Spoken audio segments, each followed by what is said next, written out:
Hello, good morning, जोहार। मैं राजू और आप देख रहे हैं 24 झारखंड न्यूज। चलिए जानते हैं झारखंड की आज की 25 मुख्य बड़ी खबरों को।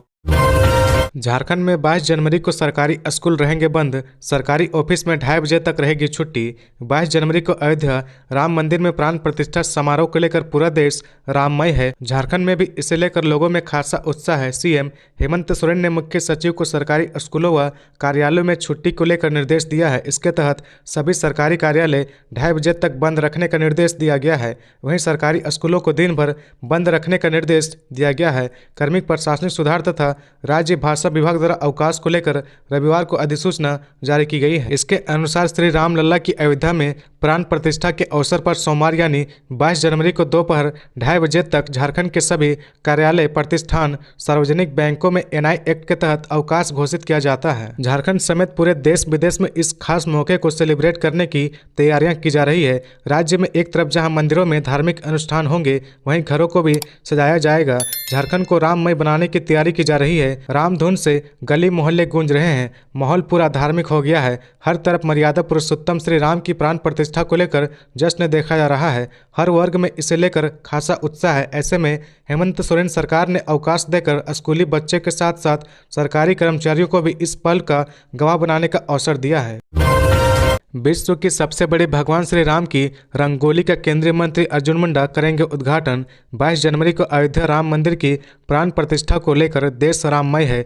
झारखंड में भी माहौल भक्तिमय है। आदित्यपुर के कलाकार विवेक मिश्र द्वारा केबुल टाउन के श्री लक्ष्मी नारायण मंदिर के प्रांगण में बनाई गई 18,500 वर्ग फीट की प्रभु राम की रंगोली का उद्घाटन केंद्रीय कृषि एवं आदिवासी मामले के मंत्री अर्जुन मुंडा 22 जनवरी की सुबह 11 बजे करेंगे। विवेक मिश्रा ने रंगोली का विश्व रिकॉर्ड बनाया है। अब तक 14,000 वर्ग फीट की रंगोली बनाने का विश्व रिकॉर्ड इंदौर की शिखा शर्मा है। विवेक मिश्रा का यह रिकॉर्ड भी होगा कि इन्होंने यह रंगोली अकेले बनाई है, जिसका हर पल 4 सीसीटीवी कैमरे में कैद है। विवेक मिश्रा की 18,500 वर्ग फीट की प्रभु राम की रंगोली बनाने में 10 प्रकार के रंगों की 3 टन रंगोली लगी है। इसकी व्यवस्था श्री लक्ष्मी नारायण मंदिर जीर्णोद्वार समिति के संयोजक विधायक सरयू राय एवं अन्य श्रद्धालुओं द्वारा की गई है। श्री राम लल्ला की अयोध्या में प्राण प्रतिष्ठा के अवसर में जमशेदपुर में रंगोली का विश्व रिकॉर्ड बना हम सभी के लिए गर्व की बात है। रामगढ़ में फाइनेंस कंपनी के एजेंट की हत्या, आपसी विवाद में गोलियों से भून डाला, आरोपी फरार। रामगढ़ जिले के वेस्ट बोकारो ओपी क्षेत्र अंतर्गत चैनपुर में रविवार की देर शाम भारत फाइनेंस इंक्लूजन लिमिटेड नामक एक प्राइवेट कंपनी के एजेंट की गोली मारकर हत्या कर दी गई। मृतक एजेंट का नाम कुज्जू ओपी क्षेत्र के हुहाग निवासी सोहेब अंसारी बताया जा रहा है। घटना की सूचना पाकर मौके पर पुलिस वहां पहुंचकर शव को कब्जे में लेकर रामगढ़ सदर अस्पताल स्थित पोस्टमार्टम हाउस भेज दिया गया। घटना की पुष्टि करते हुए एसपी पीयूष पांडे ने बताया कि वेस्ट बोकारो ओपी क्षेत्र के नवाडी पंचायत में भारत फाइनेंस इंक्लूजन लिमिटेड नाम के एक फाइनेंस कंपनी के 3 लोग एक भाड़े के मकान में रहते थे। उनका ऑफिस व आवास साथ में ही था। सभी लोन रिकवरी का काम करते थे। उन तीनों के बीच आपस में किसी बात को लेकर विवाद हो गया। इसके बाद 2 लोगों ने मिलकर एक की गोली मारकर हत्या कर दी। घटना को अंजाम देने के बाद दोनों फरार हो गए। पुलिस की कई टीमें उनकी गिरफ्तारी के लिए लगी है। इधर घटना की सूचना पाकर एसडीपीओ किशोर कुमार रजक घटनास्थल पर पहुंचकर घटना की छानबीन कर रही है। खबरों में आगे बढ़ने से पहले अगर अभी तक आपने इस चैनल को सब्सक्राइब नहीं किया तो प्लीज सब्सक्राइब कर ले, जिससे झारखंड की हर छोटी सी बड़ी खबर की अपडेट आप तक पहुंचता रहे। राम मंदिर प्राण प्रतिष्ठा को लेकर रांची पुलिस की अपील, अफवाहों पर ध्यान ना दे। 22 जनवरी को अयोध्या में राम मंदिर प्राण प्रतिष्ठा को लेकर पूरे देश में उत्साह है।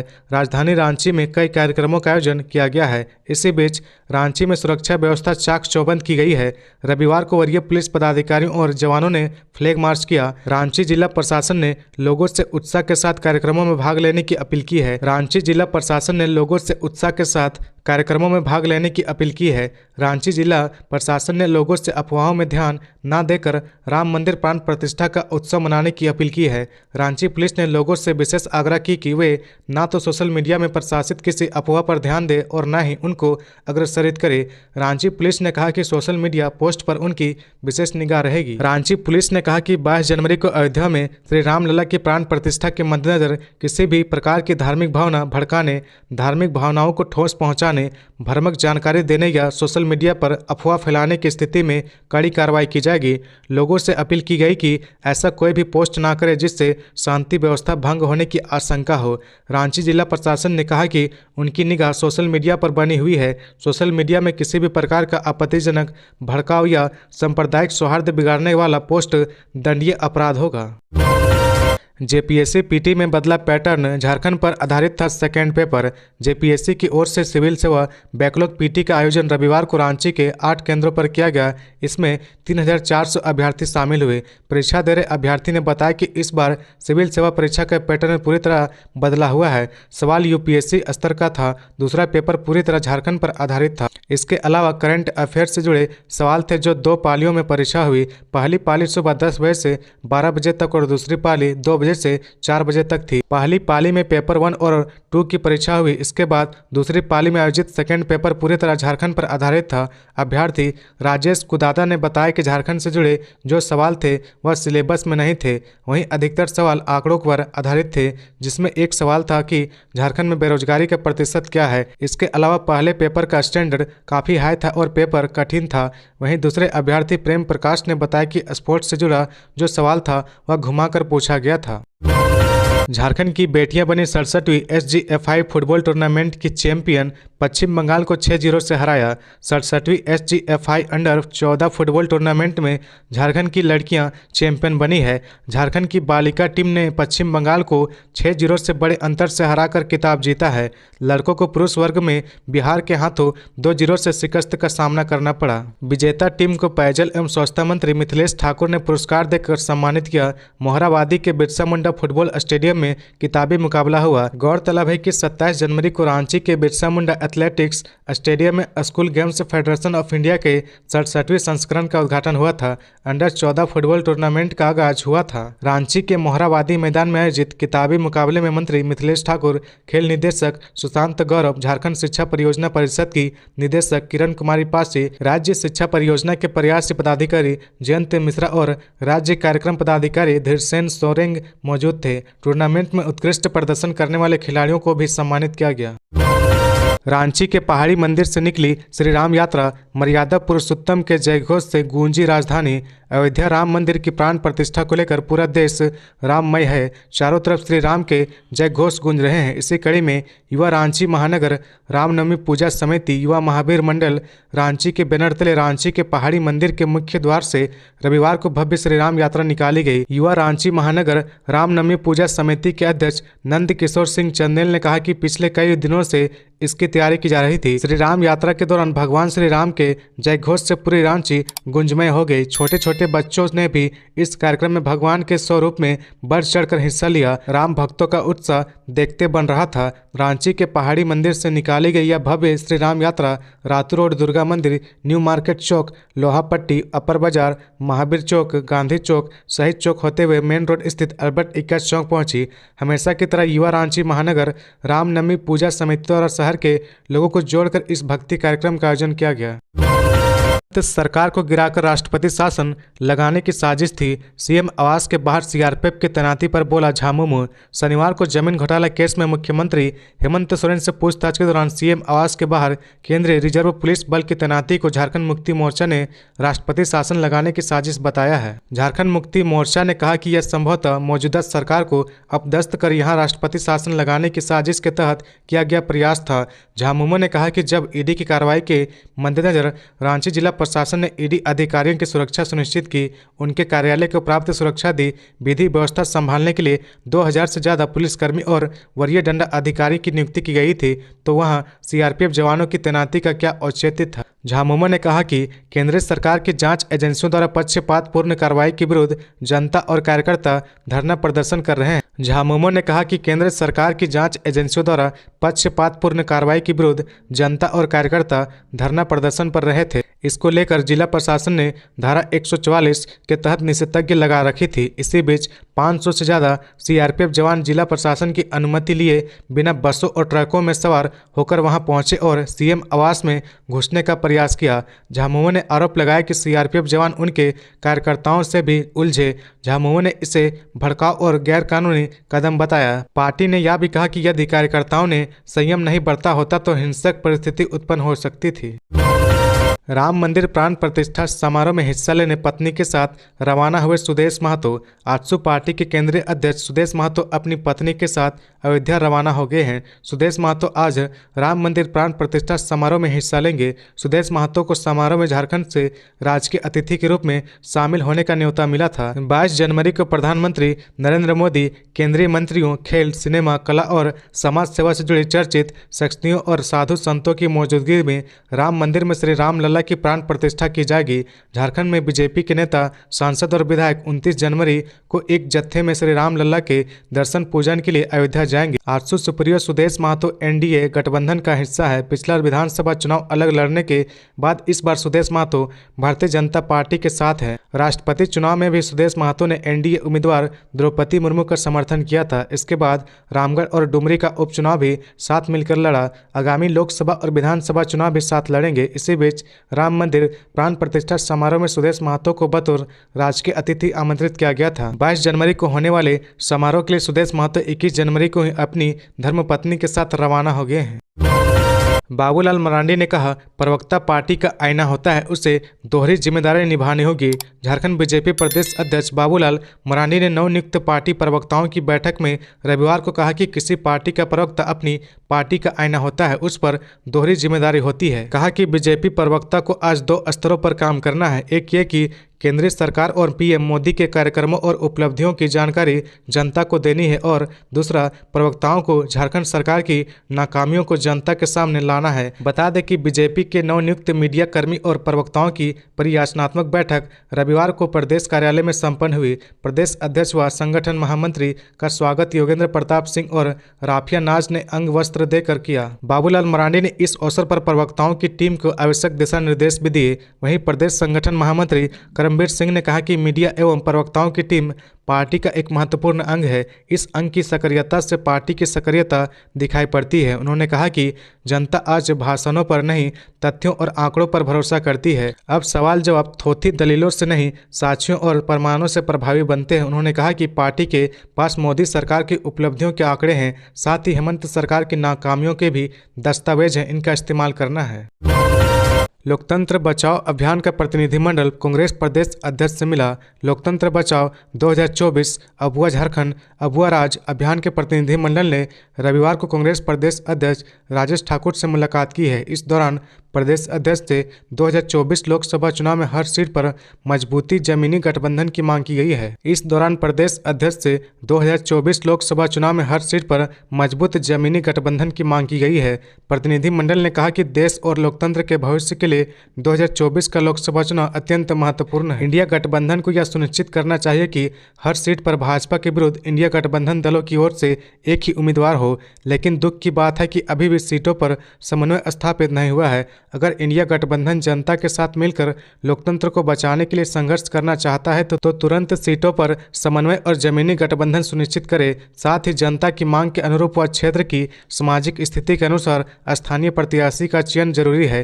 प्रत्याशी जल, जंगल, जमीन, अस्तित्व की लड़ाई में आदिवासी मूलवासियों के साथ खड़े रहने वाले, एक जन मुद्दों पर संघर्ष करने वाले हों। गठबंधन को जन मुद्दों के आधार पर जनसंपर्क कार्यक्रमों के आयोजन पर अब पूरा ध्यान देना चाहिए, जिसकी कमी दिख रही है। सोमवार को राम मंदिर में विराजेंगे श्री राम। झारखंड में प्राण प्रतिष्ठा के निमंत्रण पर राजनीति शुरू। अयोध्या में राम मंदिर के प्राण प्रतिष्ठा सोमवार को है और इससे लेकर हर जगह उत्साह देखने को मिल रहा। वहीं प्राण प्रतिष्ठा के निमंत्रण पर राजनीति भी देखने को मिल रही है। झारखंड मुक्ति मोर्चा के केंद्रीय प्रवक्ता मनोज पांडे ने मुख्यमंत्री हेमंत सोरेन को निमंत्रण नहीं दिए जाने को लेकर कहा कि हम तो शुरू से ही श्री राम के भक्त रहे हैं और निमंत्रण नहीं मिला तो कोई बात नहीं, इसे एक बड़ा इवेंट के रूप में भाजपा मना रही है। और हाँ, इसे एक बड़ा इवेंट के रूप में भाजपा मना रही है और यह सोच रही कि धर्म के नाम पर उनके नैया पार हो जाएगी, तो ऐसा नहीं है। आज जो खुशी लोगों में देखने को मिल रही वह श्री राम की भक्ति है, न कि राजनीतिक भावना से प्रेरित है। वहीं मुख्यमंत्री हेमंत सोरेन को निमंत्रण नहीं मिलने पर भाजपा सांसद तथा राष्ट्रीय कार्य समिति सदस्य दीपक प्रकाश ने कहा कि राम के राज में निमंत्रण की कोई आवश्यकता नहीं होती है। जिसे भी अपनी श्रद्धा भक्ति है वह स्वयं जा सकता है। अगर राम नाम को लेकर कोई राजनीति करता है तो कतई उचित नहीं है। टाटा वर्कर्स यूनियन को 3 फरवरी को मिलेगा नया अध्यक्ष। टाटा वर्कर्स यूनियन चुनाव के लिए तिथियों का ऐलान कर दिया गया है। शनिवार को इसकी घोषणा की गई। यूनियन को 3 फरवरी को नया अध्यक्ष मिल जाएगा। करीब 12,000 से अधिक कर्मचारी की सदस्यता वाली यूनियन में कुल 214 सीटों पर कमेटी मेंबर का चुनाव होना है। चुनाव के प्रारूप को जारी कर दिया गया है। चुनाव पदाधिकारी CH श्रीनिवास राव और चुनाव संचालन समिति की देखरेख में यह प्रक्रिया पूरी हुई है। 22 जनवरी को निर्वाचन क्षेत्र पर दावा या आपत्ति किया जा सकेगा। 214 कमेटी मेंबरों के लिए मतदान 3 फरवरी को होगा। कंपनी परिसर के हर विभाग में वोटिंग होगी। मतगणना स्टेडियम हॉल में होगा। नव निर्वाचित 214 कमेटी मेंबरों की मीटिंग भी स्टेडियम हॉल में ही होगी। इसके बाद 11 पदाधिकारी का चुनाव संपादित होगा। 10 दिनों के बाद प्रमाण पत्र बंटेगा। 14 फरवरी तक चुनाव प्रक्रिया संपन्न हो जाएगी। सीएम हेमंत सोरेन 22 जनवरी को 2,500 युवाओं को देंगे ऑफर लेटर। झारखंड के स्थानीय युवाओं को निजी क्षेत्र में 75% नियोजन सुनिश्चित करने की दिशा में राज्य सरकार लगातार आगे बढ़ रही है। इस कड़ी में सीएम हेमंत सोरेन 22 जनवरी को 2,500 युवाओं को निजी क्षेत्र में ऑफर लेटर सौंपेंगे। रांची के होटवार स्थित खेलगांव के टाना भगत स्टेडियम में हुनरमंद युवाओं को Arvind Textile, Kishore Export, Shri Ganpati Creation, Urban Design Private Limited, Matrix Clothing, Valencia Apparels एवं ओरिएंट क्राफ्ट टेक्सटाइल कंपनियों के लिए ऑफर लेटर सौंपा जाएगा। इससे पूर्व मुख्यमंत्री के निर्देश पर प्रमंडल स्तरीय रोजगार मेला का आयोजन करीब 56,000 युवाओं को निजी क्षेत्र में ऑफर लेटर दिया जा चुका है। सीएम हेमंत सोरेन के प्रयास से दिसंबर 2021 में रांची के ओरमांझी स्थित कुल्ही इंडस्ट्रियल एरिया में कई टेक्सटाइल प्लांट का शुभारंभ किया गया था। आज उन प्रयासों से महज 3 वर्ष में 10,000 से अधिक युवाओं को रांची में रोजगार मिला है। यह स्थिति कपड़े की फैक्ट्रियां न सिर्फ लोगों को रोजगार दे रही है, बल्कि यहां स्थित कपड़े की फैक्ट्रियां न सिर्फ लोगों को रोजगार दे रही है, बल्कि उन्हें बेहतर सुविधाएं उपलब्ध करा रही है। यहां काम करने वालों में 90% महिलाएं हैं। ये सभी कुल्ही स्थित Arvind Textile, Kishore Export, Shri Ganpati Creation, Urban Design Private Limited, Matrix Clothing, Valencia Apparels एवं ओरिएंट क्राफ्ट्स की अत्याधुनिक कपड़े की यूनिट्स में काम कर अपना जीवन यापन कर रहे हैं। जिस कुल्ही गांव में कभी सड़क नहीं थी, आज मुख्यमंत्री की दूरदृष्टि ने कुल्ही गांव की तकदीर और तस्वीर बदल दी है। कुल्ही गांव के लोगों को मूलभूत सुविधाएं भी मिल रही है। हजारीबाग एसपी ने कहा, डगर डगर पर तैनात रहेंगे पुलिस फोर्स। अयोध्या में नवनिर्मित श्री राम मंदिर में प्रभु श्री राम की प्रतिमा स्थापित हुआ। प्राण प्रतिष्ठा को लेकर हजारीबाग में 22 जनवरी को उत्सव का माहौल है। जिले के सभी मंदिर में पूजा अर्चना, शोभ यात्रा समेत कई कार्यक्रम आयोजित किए जाएंगे। उत्सव शांतिपूर्ण माहौल में संपन्न हो, इसको लेकर जिला पुलिस प्रशासन की ओर से कई अहम कदम उठाए गए हैं। शहरी क्षेत्र में शनिवार को एसपी के निर्देश पर फ्लैग मार्च किया गया। एसपी अरविंद कुमार सिंह ने जिले के सभी पुलिस पदाधिकारियों के साथ बैठक कर सुरक्षा के मद्देनजर कई दिशा निर्देश दिए गए हैं। एसपी ने कहा कि जिले के सभी थाना क्षेत्रों में पुलिस बल व फोर्स की प्रतिनियुक्ति की गई है। उन्होंने कहा कि सभी डीएसपी, इंस्पेक्टर व थानेदारों को संबंधित क्षेत्रों में पुलिस गश्त तेज करने का निर्देश दिया गया है। एसपी ने बताया कि जिले के सभी थाना क्षेत्र के संवेदनशील क्षेत्र में रैप के जवानों को तैनात किया जाएगा। एसपी ने बताया कि जिले के सभी थाना क्षेत्र के संवेदनशील क्षेत्र में रैप जवानों को तैनात किया जाएगा। उत्साह शांतिपूर्ण ढंग से संपन्न हो, इसके लिए क्राउड कंट्रोल टीम बनाई गई है, जो टीयर गैस, रबर बुलेट, लाठी और सशस्त्र बल धारक होंगे। इसके अलावा क्यूआरटी की टीम भी विभिन्न क्षेत्रों में लगाई जाएंगी। झारखंड के शहरों में वैध नक्शे के बिना बने 7 लाख मकान रेगुलाइज होंगे। जल्द आएगी पॉलिसी। झारखंड सरकार ने शहरी क्षेत्र में बिना वैध नक्शा के बनाए गए लगभग 7 लाख मकानों को रेगुलाइज करने की तैयारी कर ली है। इसके लिए फाइनल मसौदा तैयार कर लिया गया है। इसे विधि विभाग के पास मंजूरी के लिए भेजा गया है। विधि विभाग के परामर्श के मुताबिक मसौदे को कैबिनेट में लाया जाएगा। प्रस्ताव है कि स्वीकृत नक्शे के बगैर किए निर्माण को रेगुलाइज करने के लिए फाइन वसूला जाएगा। फाइन के लिए रियायती स्लैब तैयार किया गया है ताकि ज़्यादा से ज़्यादा लोग इसका लाभ उठा सके। फाइनल मसौदा तैयार करने वाली समिति ने उड़ीसा, मध्य प्रदेश और तेलंगाना के मॉडलों का अध्ययन किया है। इसके पहले आम लोगों से भी इस प्रस्तावित योजना को अधिक प्रभावी और सरल बनाने के लिए सुझाव और फीडबैक मांगे गए हैं। गौरतलब है कि राज्य के नगर विकास एवं आवास विभाग ने इसके लिए पॉलिसी का जो ड्राफ्ट तैयार किया था, उसे पीएम ने नवंबर 2022 में मंजूरी दे दी थी। पॉलिसी के लिए जो प्रारंभिक ड्राफ्ट तैयार किया गया था उसमें आवासीय और गैर आवासीय भवनों को रेगुलाइज करने के लिए अलग अलग शुल्क प्रस्तावित है। प्रारंभिक ड्राफ्ट के मुताबिक नगर पंचायत वाले शहरों में आवासीय भवन के लिए 50 रुपये प्रति वर्ग मीटर एवं गैर आवासीय के लिए 75 रुपये प्रति वर्ग मीटर, म्युनिसिपल काउंसिल नगर पालिका परिषद वाले इलाकों में आवासीय भवनों के लिए 75 रुपये प्रति वर्ग मीटर एवं गैर आवासीय भवन के लिए 100 रुपये प्रति वर्ग मीटर तथा नगर निगम विकास प्राधिकरण नगर पालिका क्षेत्र के आवासीय भवनों के लिए 100 रुपये प्रति वर्ग मीटर एवं गैर आवासीय के लिए 150 रुपये प्रति वर्ग मीटर का शुल्क तय किए जाने का प्रस्ताव किया गया था। 23 जनवरी को तोरपा आएंगे मुख्यमंत्री, तैयारियों को लेकर उपायुक्त ने की बैठक। अबुआ आवास योजना को लेकर 23 जनवरी को आयोजित होने वाले कार्यक्रम में मुख्यमंत्री हेमंत सोरेन शामिल होंगे।